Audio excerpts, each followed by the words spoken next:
Mom, we need to talk about where you're living. I'm 90. I knew exactly what that meant, and I already knew my answer would break her heart. If your daughter is saying that sentence to you, or carefully avoiding it, please stay with me. There are 3 paths everyone points to: move in with the kids, hire help, enter a nursing home. I tried all 3. All 3 were wrong. I'm sitting in my kitchen right now. The phone is still warm in my hand. Richard's old chair is by the window, empty for 4 years. I look at it every morning, and I promise him the same thing. I will not disappear. This video won't teach you how to be safer. It will teach you how to stay yourself for the 10 years you have left. At 90, I finally learned the one word nobody told me at 65, and it saved my life. Before we begin, if you've ever had that conversation with your children, comment 1. If you're dreading the day it comes, comment 0. I read every one. When you pass 80, 3 answers get packaged for you like a cheap sandwich at a supermarket counter. Move in with your kids. Hire help. Assisted living. Nobody asks what you want. They only ask where you'll be safe. Safe. As if that single word could cover everything a woman needs in the last decade of her life. Let me tell you about someone I know. Her name was Dorothy. She was my closest friend for 34 years, ever since our husbands worked at the same plant. At 78, she got the same phone call I got. Her son, kind voice, careful words, the same sentence dressed up a little differently. Dorothy didn't argue. She never did. She called me that evening and said, "Maybe he's right, Catherine. Maybe it really is time." 6 months later, she was in a facility 2 hours away. I drove to see her every other Sunday. On the first visit, she whispered, "They took my car keys on the first day." On the 4th visit, she whispered, "They took my name by the 2nd month. They call me sweetheart here. Catherine, I had a name for 78 years. On the 8th visit, she didn't whisper anything. She just held my hand until the nurse told me visiting hours were over. Those 3 options are not really options. They are 3 different ways to disappear. The first one turns you into a burden. The second turns you into a customer. The third turns you into a patient. And once you carry one of those labels, the people around you, even the ones who love you most, stop seeing anything else. I know what you're thinking. Catherine, I don't have a choice. That's exactly what Dorothy said, word for word. That's exactly what the whole system counts on you saying, because when you believe you have no choice, you'll accept any choice they offer you, and you'll thank them for it. Now listen, I'm not going to pretend your fears aren't real. They are. You're afraid of falling in the bathroom. You're afraid of forgetting the stove. You're afraid of dying alone and nobody knowing for 3 days. I know these fears because I've lived them. At 84, I sat on my kitchen floor for an hour before I could stand back up. At 86, I left a burner on overnight and woke up to the smell of scorched copper. At 87, I didn't speak to another human being for 11 days, and I know because I counted. These fears are not weakness. They are the honest mathematics of an aging body. But the solutions they sell you, those 3 packaged paths, they don't solve the fear. They just hand the fear to someone else and call it care. The fall doesn't disappear in a nursing home. It happens in a hallway where a stranger writes it down on a clipboard. The stove doesn't turn off when you move in with your daughter. It just gets turned off by someone who sighs every time she does it. The loneliness doesn't end when you pay $3,000 a month for company. It just gets a new face every few weeks, and you learn to stop remembering their names. Safety is not the same as living, and what they are selling you is not safety. It's surrender dressed up as care. Here's what I need you to hear, even if you hear nothing else in this video. The choice is not between those three doors. There is a fourth door. Almost nobody talks about it because it can't be billed by the hour, it can't be advertised in a brochure, and it doesn't come with a uniform. But it's real. I found it at 88 by accident on a Tuesday afternoon, and it changed the last chapter of my life.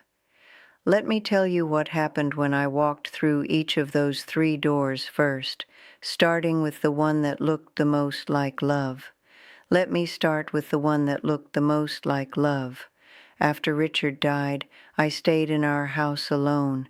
8 months went by, and I was fine. Not happy, but fine. I had my routines. I had my garden. I had the chair he used to sit in, and some evenings I swear I could still smell his pipe tobacco in the curtains. Then the house started changing around me. The stairs got longer, the pickle jar lid got tighter. One Tuesday morning at 5:45, my hand missed the grab bar in the bathroom, and I felt my weight start to tip, and in that 1/2 second I saw the rest of my life flash in front of me on the tile floor, alone, for hours. I caught the towel rack instead. It held. But something inside me didn't. I called my daughter that afternoon. Her name is Rachel. She cried before I finished my sentence. 2 weeks later, she drove up with a moving truck and 3 of her friends, and I packed up 46 years of marriage into 14 cardboard boxes. I told myself it was the right thing. I told myself it was temporary. I told myself a lot of things that month. Week 1 in her house was beautiful. She cooked the pot roast I used to make her as a child. My granddaughter drew a sign that said, "Welcome home, Grandma," in purple crayon, and taped it over the guest room door. I cried 3 times that week, all of them from gratitude. Week 2, the sentences started. Not mean sentences, never mean, just small ones. Mom, less salt. Mom, the TV is a little loud. Mom, did you take your afternoon pill? 3 times a day, her voice a little softer each time, the way you talk to a child who has done something wrong, but you don't want to scare. By Friday, I was adjusting the volume before she walked into the room. By Sunday, I was adjusting my thoughts before I spoke. Week 3, I was walking down the hallway in my slippers. The door to Rachel's office was almost closed, but not quite. I heard her on the phone with her brother, and I heard her say 7 words that I still think about every day. I'm exhausted, but what choice do I have? I stood in that hallway for a long time. I wasn't crying because she said it. I was crying because she was right. Because I had become the thing I spent my whole life trying not to be. A problem somebody loved. And the worst part is, she did love me. That was never the question. She loved me, and she was drowning, and I was the weight tied to her ankle. Let me say something to you, mother to mother. We spend 50 years teaching our children to be independent. We push them out of the nest. We drive them to college. We tell them they can do hard things on their own. And then one day we move into their homes and wonder why it feels like drowning, for us and for them. Independence is not a gift you give your children. It's a language, and once you've taught them to speak it, you can't suddenly switch back to the old dialect and expect it to feel like home. I lasted 19 days at Rachel's. I told her I missed my garden. That was partly true. The full truth was that I missed being someone whose presence was a gift, not a schedule. Living with family doesn't cure loneliness. Sometimes it just gives your loneliness an address, a dinner time, and a daughter who sighs in the next room. So I went back to my own house, and I tried the next door, the one that came with a receipt. If you've ever moved in with your children and felt this exact feeling, comment 1. If you refuse to move in for this exact reason, comment 0. I want to know which one of us was braver. I drove myself home the day I left Rachel's, 43 minutes on the highway, just me and Richard's old travel mug in the cup holder. When I walked through my own front door, I cried for the second time in a month. Not from sadness, from relief. The house smelled like my house. The silence was my silence. And I thought, okay, I'll just hire someone. That's the grown-up solution. Professional, clean boundaries, no guilt. On paper, it was perfect. In my kitchen, it was a revolving door. Let me tell you about the 4 women who lived in my guest room between the spring of 2024 and the winter of 2025. The first one was Patricia, 52 years old, 2 grown sons, kind eyes, excellent references. She lasted 3 months. Then her husband got a job in another state, and she cried when she told me, and I cried when she left, and I spent my first weekend alone again, drinking tea in silence. The second one was Melissa. 29 years old, trying to finish her nursing degree, charming in the way young people are charming when they need something. She lasted 6 weeks. She brought her boyfriend to the house twice while I was at the cardiologist. I found his socks in the laundry room. When I asked her about it, she gave me a look that told me everything I needed to know about whose home this had become in her mind. The third one was from a different agency. I won't say her name. She lasted 2 months. Then one evening I was looking at my credit card statement, and I saw $63 at an Amazon warehouse and $48 at another, and I realized the charges had been going on for weeks. I didn't confront her. I just called the agency the next morning and said I was taking a break. The fourth one was, honestly, the nicest of them all. Her name was Joanne. She was 45, kind, competent, never touched my things, never lied. She lasted 4 months. But every afternoon at 2 o'clock she played her music in my kitchen. It wasn't bad music, just hers. And she cooked her food with her spices in pans she rearranged in my cabinets. By month 3, I realized I was tiptoeing in my own house, making tea the way she liked me to make it, so I wouldn't upset the rhythm of this stranger who was trying her very best to be helpful. Let me show you the mathematics of this. $3,000 a month, $36,000 a year. In 2 years of paid company, I spent more money on strangers in my guest room than Richard and I spent on our first home in 1971, and at the end of 2 years, I had nothing to show for it. No friendship, no trust, no one who would have noticed if I stopped answering the door. Here's what I eventually understood. I was not hiring caregivers. I was hiring a curtain to hide behind.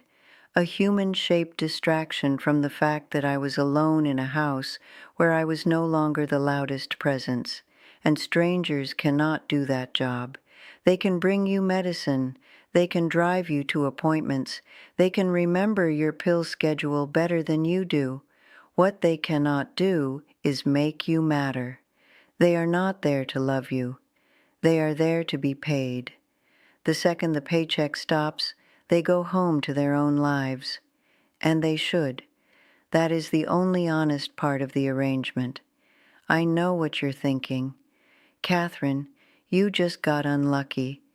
I wish that were true. I used 4 different women from 3 different agencies across 18 months. The problem wasn't them.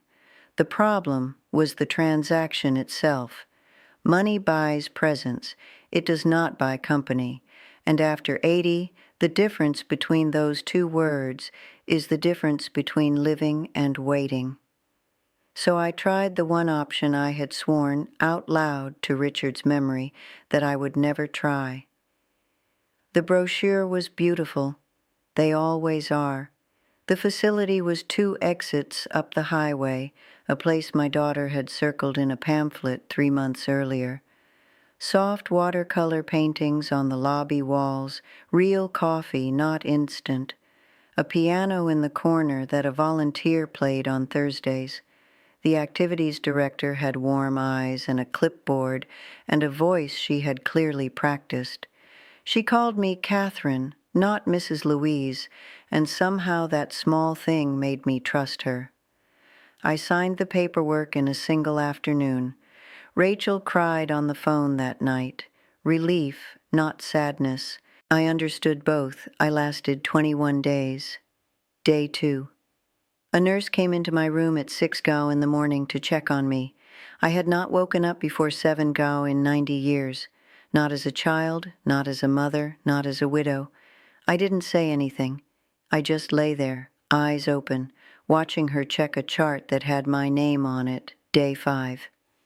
Dinner was served at 5 hours in the afternoon, 5 o'clock. I stared at my pot pie and realized I was not hungry yet, and the realization made me feel strangely small. I felt like I had been put to bed by a country I never moved to. Day 10. I wanted to walk to the end of the driveway. That was all, just to the street and back, maybe 200 steps. The aide stopped me at the door and told me there was a safety policy. I needed someone to walk with me.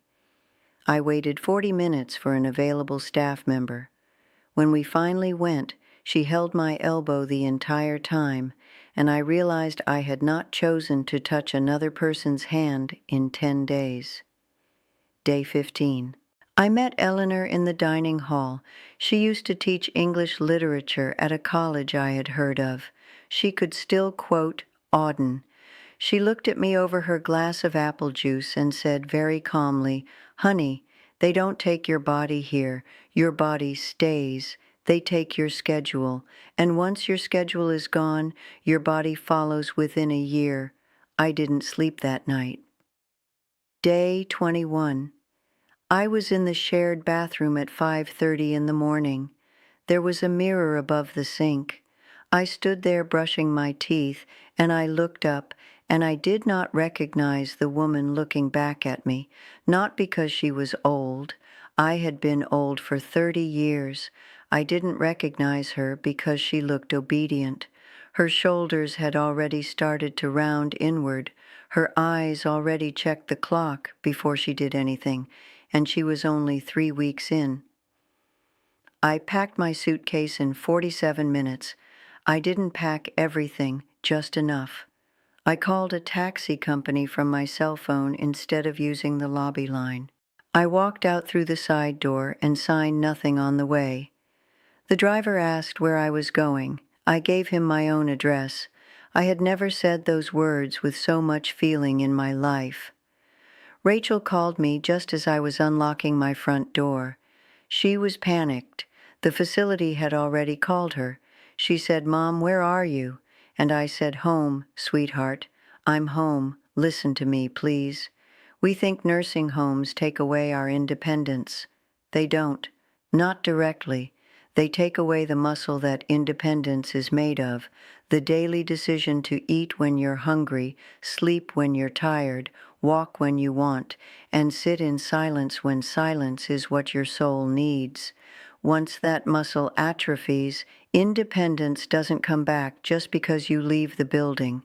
A cage with good lighting is still a cage, and comfort is not the same as life. I sat in Richard's old chair that evening.